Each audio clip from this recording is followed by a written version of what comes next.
আসছেন আজকের এই মাহফিলের প্রধান বক্তা, আজকের এই মাহফিলের প্রধান আলোচক, বিশিষ্ট ইসলামী চিন্তাবিদ মুফাসসির কুরআন হযরত মাওলানা মুফতি আমির হোসেন আজাদি সাহেব। হযরত মাওলানা মুফতি আমির হোসেন আজাদি সাহেব আমাদেরকে প্রাণ খুলে আলোচনা শুনে মুগ্ধ করবেন। আমরা হযরতকে সহযোগিতা করব, সময় দিব। আল্লাহ তাআলা আমাদেরকে ধৈর্য সহকারে আলোচনা শ্রবণ করার তৌফিক দান করেন। আমরা বলি আমিন। এই পর্যায়ে আমাদের সামনে গুরুত্বপূর্ণ আলোচনা নিয়ে আসছেন আজকের এই মাহফিলের প্রধান আলোচক হযরত মাওলানা মুফতি আমির হোসেন আজাদি সাহেব, ঢাকা। হযরতকে আলোচনা পেশ করার জন্য বিনীতভাবে অনুরোধ করছি।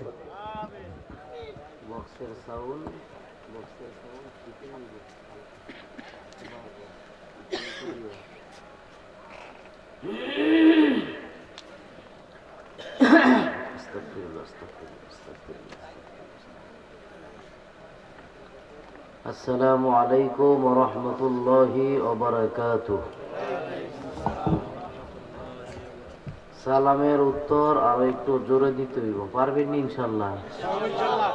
না ঘুমাইয়ে পড়ছে আপনি গো? আসসালামু আলাইকুম ওয়া রাহমাতুল্লাহি ওয়া বারাকাতুহু।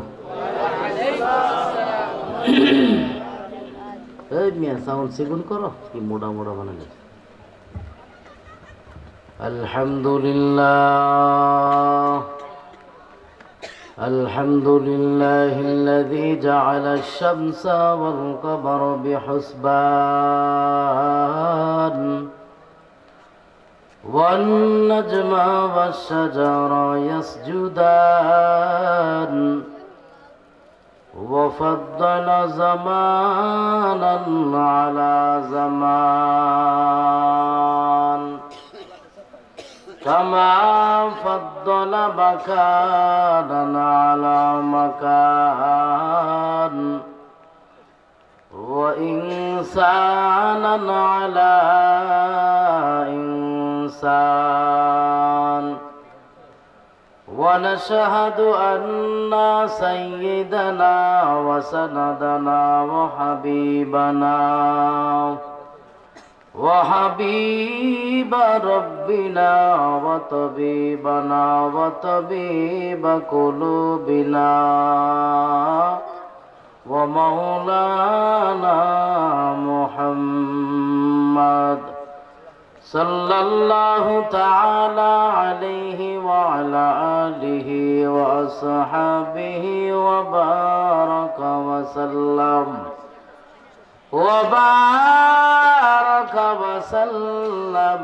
تسليما كثيرا أما بعد فأعوذ بالله من الشيطان الرجيم بسم الله الرحمن الرحيم يا أيها الذين آمنوا اتقوا الله وكونوا مع الصادقين وقال رسول الله صلى الله عليه وسلم بعثني هدى ورحمة للعالمين وقال تعالى في شأن حبيبه ومحبوبه ومعشوقه ومخبرا وآميرا يا أيها الذين آمنوا صلوا عليه وسلموا تسليما لا إله إلا الله زبان كل لا إله إلا الله بوكسر ساوند একটু বাড়াও لا إله إلا الله لا لا إله إلا الله জোরে জোরে لا إله বহু দূরে মদিনা আমরা কেমনে যাব জানি না। দয়া কর দয়াল আল্লাহ, দয়া কর দয়াল আল্লাহ, পুরো মনের বাসনা লা ইলাহা ইল্লাল্লাহ, লা ইলাহা ইল্লাল্লাহ, লা ইলাহা লা ইলাহা ইল্লাল্লাহ মুহাম্মাদুর রাসূলুল্লাহ সাল্লাল্লাহু আলাইহি ওয়াসাল্লাম। সবাই পড়েন সাল্লাল্লাহু আলাইহি ওয়াসাল্লাম। দারুল কোরআন কওমি মাদ্রাসার উদ্যোগে ষষ্ঠ বার্ষিক ইসলামী মহাসম্মেলন, আজকে সম্মেলনের সম্মানিত সভাপতি জনাব আলহাজ হাফেজ মাওলানা আব্দুল্লাহ সাহেব, মুহতামিম মাদ্রাসাতুর রহমান আল ইসলামিয়া ত্রিশাল, সহ সভাপতি হাফেজ কারি মাওলানা মুস্তাফিজুর রহমান সাহেব ত্রিশাল। আমার আগে যিনারা আলোচনা করেছেন নূর মোহাম্মদ ত্রিশালী সহ আরো যারা আলোচনা করেছেন, আমরা যারা আসতে পেরেছি, পর্দার আড়ালের মায়েরা বোনেরা, সকলেই মহান রবের দরবারে শুকরিয়া আদায় করি। উঁচু আওয়াজে পড়ুন আলহামদুলিল্লাহ, আরো জোরে কোন আলহামদুলিল্লাহ। এই মহতি মজলিসে আসবার বসবার তৌফিক দিয়েছেন কে? দুনিয়ার মানুষ একজন আরেকজনকে ভালোবাসতে পারে, মাগার তৌফিক দেওয়ার ক্ষমতা নাই, ঠিক নেই? বেশি লম্বা চূড়া করতাম না, আপনারা কষ্ট পাইেন না, যাইবেন গানি এবার আমার থুইয়া। আমি আগে কইছিলাম যে আমার 11টা বাজে বয়ান, একবার না কয়বার কইছি। আমি জানি তো মাহফিলের অবস্থাটা, আপনারা একদিন করছেন, আমরা দৈনিক মাহফিল করি। আপনাদের এই ময়মনসিং, ত্রিশাল, গফরগাঁও, বড়াডুবা, ভালুকা, মালুকা, ফুলপুর, ফুলবাড়িয়া, মুক্তাগাছা যা আছে, এগুলি মাহফিল মোটামুটি আমাদের একটা ধারণা হয়ে গেছে। এই টাইমটা আসলে বর্তমান দোয়া টোয়া সস্কেরা দেওয়ার টাইম, এখন বাদ যাইব। যাই হোক, বক্তা আসতে আসতে লম্বা হয়ে গেছে গা। আমিও সেই সুদূর নারায়ণগঞ্জ থেকে আসছি, ব্যক্তিগতভাবে আমি অসুস্থ, মাহফিল কমিটি জানে। এক সপ্তাহ আগে আমি চাঁদপুর থেকে মাহফিল করে ঢাকা আসতেছিলাম, ডাকাইতে ধরছে আমার গাড়ি আটকায়া আমার 80,000 টাকার মোবাইলটা নিছে, 40,000 টাকা ক্যাশ নিছে। মালটা দেওয়াতে একটু দেরি হওয়াতে দাও দিয়ে এখানে 4টা কূপ দিছে আমার এই দিকে। মাত্র গতকালকার আগের দিন আমি শিলি খুলছি, ফুল রেস্টে থাকার কথা। এই আস্তে আস্তে আস্তে আস্তে আইতে আইতে আইসি আর কি, 2-4টে কথাবার্তা কমু আপনাদের সাথে নিয়ে। যাই হোক, যেই কথাগুলো আমি বলবো, আগে আমাকে এবং আমাদের সবাইকে আল্লাহ রাব্বুল আলামিন জানার মানার তৌফিক দান করুক, বলুন আমিন। আমার ভাইয়েরা, মাহফিলটা অত্যন্ত ভাগ্যবান। কেন জানেন? কারণ রসুল বলছেন, যেই মাহফিলে কোরআনের হাফেজদের পগড়ি দেওয়া হয়, ওই মাহফিলের দোয়া আল্লাহ কবুল করে। আমরা তো আবার মুসাফির এমনি হই। এখন ধরেন দৈনিক 10টা বাজে ঘুমান, আজকে যদি 2 ঘন্টা পরে ঘুমাই, মইরা যাবো গা। হায়াতের মালিক কেডায়? এনে যদি অনেক গান হইতো, মমতাজে যদি আইতো, মমতাজে খালি যদি কইতো ফাইটটা যায়, বকটা ফাইটটা যায়, এন 10,000 মানুষ থাকলো। যদিও মমতাজে নাই, মমতাজে গেছে গা জেলখানার ভিত্তি, ঠিক নেই? শোনেন, তাল মিলেন না, লোক বালা না। কোনো মানুষ কম হইলো বেশি হইলো এটি দেহার বিষয় না। আমার বিবেক খাটে, আমি গানে যাইতাম না। আমার বিবেক চলে, আমি কোরআনের মজলিসে যাবো, দরকার একজন লোক। কথা কন না কেরে? লোক দেখানো ইবাদতের কোনো দাম। যাই হোক, অনেকে আছেন আমার বাবার বয়সের মানুষেরা, যুবক ভাইয়েরা, এই কোরআনের ছাত্রগুলো যারা কোরআন হেফজ করলো, 30 পারা কোরআন 10 পারা 10 বছরের একটা ছেলে মুখস্থ করছে। আলহামদুলিল্লাহ। আমনে 6 পৃষ্ঠার একটা আদর্শ লিপি বই মুখস্থ করতে পারবেননি? 30 পারা, 6,666টা আয়াত, 114টা সূরা, হাজার হাজার লফজ, লক্ষ লক্ষ জের জবর যা আছে, সব এই 10 বছরের বাচ্চার সিনার ভিতরে আমানত রাখছেন কি? আরো জোরে কোন। আমি আমনে তো শুরু সরে কখন একদিন পর ইয়ার বড় দিন শেষ, ঠিক নেই? আল্লাহর কোরআন আল্লাহ হেফাজত করব। পৃথিবীর সব কোরআন যদি ভুইরা জায়গা, সমস্ত লাইব্রেরির কোরআন যদি ভুইরা জায়গা, এই যে দারুল কোরআন মাদ্রাসার ছেলেদের সিনাই যে কোরআন আছে এটাই যথেষ্ট। সুবহানাল্লাহ। আল্লাহ কবুল করুক, আমিন কোন। तौफीक से होती है या नेमत की खजीना, हर मर्द की ताकूत की अमर है निशाना। आए बंदे खुदा का होगा उनकी मुलाकात, जल्दी से अब उठे सुनो हजरत की नसीहत। ये दुनिया मिछे गेलो भाई, শুধু আশার খেলা ঘর, চোখ বুঝিলে বুঝবি রে মনকে আপনার কে বাপর, ঠিক না বেঠি? কোথায় থেকে আগমন, কোথায় যেতে হবে রে, কি কারণে পাঠাইলো জানা নাহি হলো রে। নদীর পার বানে ওপার ঘরে, এই তো নদীর খেলা।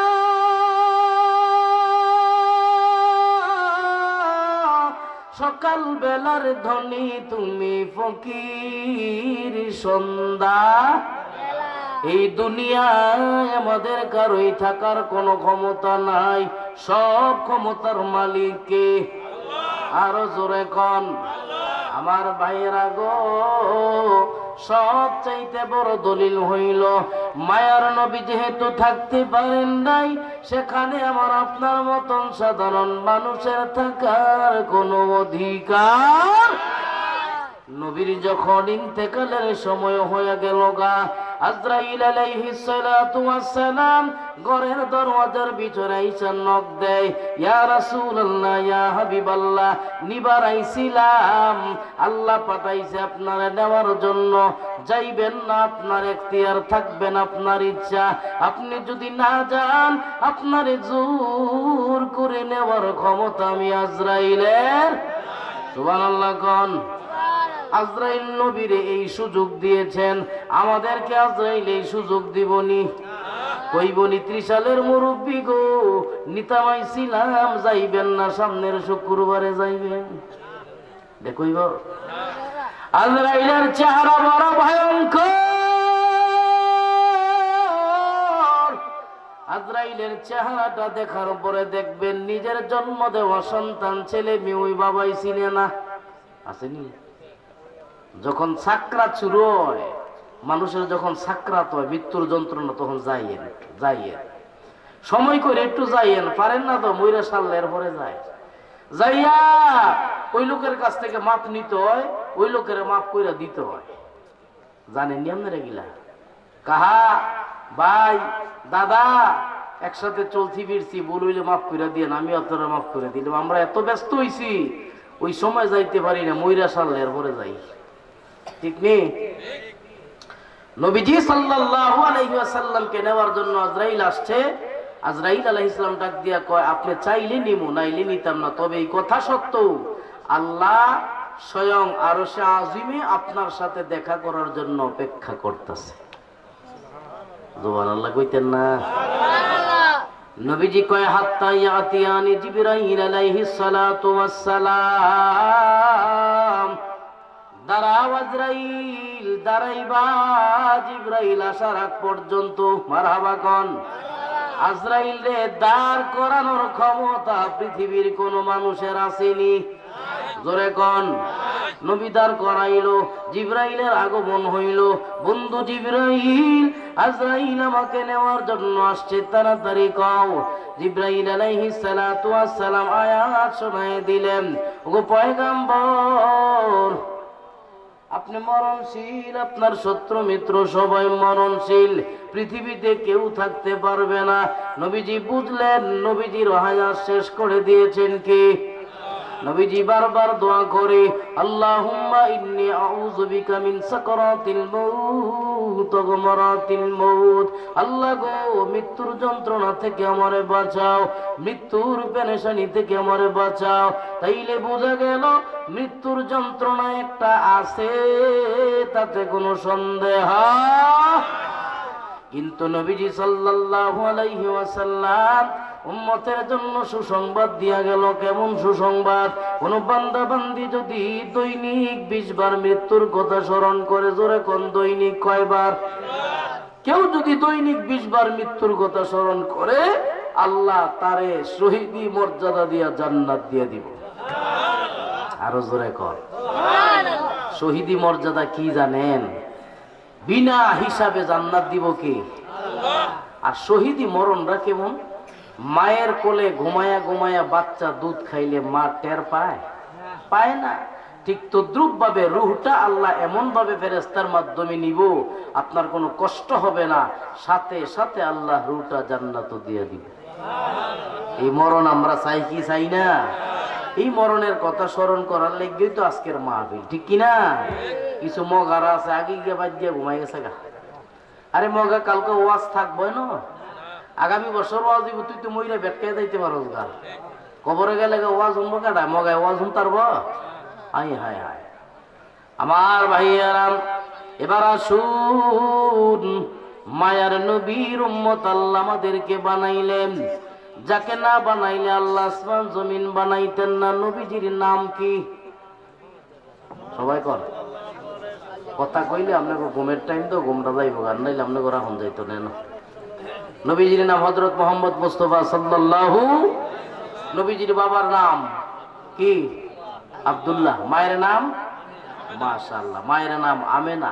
কত সুন্দর নাম! মহিলাদের নাম আমেনা, সুমাইয়া, আয়েশা, ফাতেমা, সাদিয়া, খাদিজা।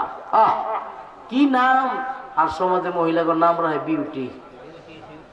বিউটি নাম কি? বিউটি শব্দের অর্থই সুন্দর। এটা ইমন কাইল্লার কাইল্লা, এটার নাম রাখছে বিউটি। সামরার লগে আর নামের লগে কোনো মিল নাই, ঠিক নি? আরেকটার নাম রাখছে সুইটি। এটার নাম কি? সুইটি অর্থ মিষ্টি। এটা দুনিয়ার তিতা কথাবার্তা কয়, আসেনি? সুইটি, বিউটি, এটি কি না? আই হে, হাদিসে আছে আল্লাহকে খাদিজা দাঁড়ায়া দাও। এক খাদিজারে ডাক দিব, 1000 খাদিজা দাঁড়ায় যাইব। আল্লাহ কেউ তোমরা দাঁড়াইছো কেন? আল্লাহর কাছে আল্লাহ আবদার করবো, আল্লাহ আপনি তো কর নাই নবীর স্ত্রী খাদিজা, এই খাদিজা যদি জান্নাতে যায়, নামের ওসিলে আমগো জান্নাত দেন। সুবহানাল্লাহ। বুখারী শরীফের হাদিস, মি আমার বাবার কথা না। চাইলে আল্লাহ ওই দিন দিতে পারেন। এটা কার এখতিয়ার? আল্লাহ এখতিয়ার। আল্লাহ তৌফিক দান করুক, আমিন কর। আদম আলাইহিস সালামকে আল্লাহ আগে বানাইলেন, জান্নাতে রাখলেন। লম্বা চূড়া করতাম না গো বাবারা, ভাইয়ারা আমার, সাদা দাড়িওয়ালা বাবারা। যদিও পয়গম্বর আদমকে আল্লাহ আগে পাঠাইলেন, কি যদি আমাদের নবীকে পরে পাঠাইছেন, কিন্তু জান্নাতে কি আমাদের নবী আগে যাইব নাকি আদম নবী? মারহাবা কোন? নবী যদি যায়, আমগো কি বাইরে থুইয়া যাইব না লইয়া যাইব? বাবা যদি জান্নাতে যায়, কোনদিন সন্তান রাইখা যাইতো না। একজন মুসলমানের 4 জন বাবা। জোরে কোন কয়জন? জাতির পিতা, আদি পিতা আদম আলাইহিস সালাম, জাতির পিতা ইব্রাহিম আলাইহিস সালাম, রুহানি পিতা মুহাম্মদ সাল্লাল্লাহু আলাইহি ওয়াসাল্লাম, আরেকজন জন্মদাতা পিতা। কয়জন হইল? এই 4 জন ছাড়া কোন মানুষ রে বাবা ডাকতে পারে? মাজারও কি ওই বাবা নাই? চাহালি বাবা, ল্যাংটা বাবা, সাপুরান বাবা, খেতা বাবা। কিছুদিন আগে দেখলাম লেখা কারেন বাবা।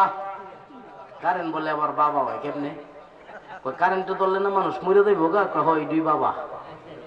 নাউজুবিল্লাহ ক। তোর বাবার দাম কি এত কম বেটা যে মরে হেরে বাবা কম লাগবো? হ্যাঁ, আমার আপনার পয়গম্বর বিশ্ব নবী জনাবে মুহাম্মদুর রাসূলুল্লাহ সাল্লাল্লাহু আলাইহি ওয়াসাল্লাম একটা উম্মত জাহান্নামে রাইখা জান্নাতে যাইত না। সুবহানাল্লাহ। নবীজির দাম কম না বেশি? আরো জোরে কোন? নবীজির চেহারা পূর্ণিমার চাঁদের চাইতে আরো সুন্দর, ঠিক কি না? আব্দুল্লাহ ইবনে আব্বাস খবর পাইল নবীজির জন্ম হয়ে গেল, দৌড়ায় গেছে নবীর চেহারা দেখতো। তাকায় দেখে পূর্ণিমার চাঁদের চাইতে মুহাম্মদের চেহারা হাজার গুণে সুন্দর। আরো জোরে কোন? আরব দেশে কাবারি পাশে মানবের সেরা মানব এসেছে, হুজুর এসেছে, রাসূল এসেছে, হাবিব এসেছে, নবী এসেছে, ঠিক কিনা? ধন্য ধন্য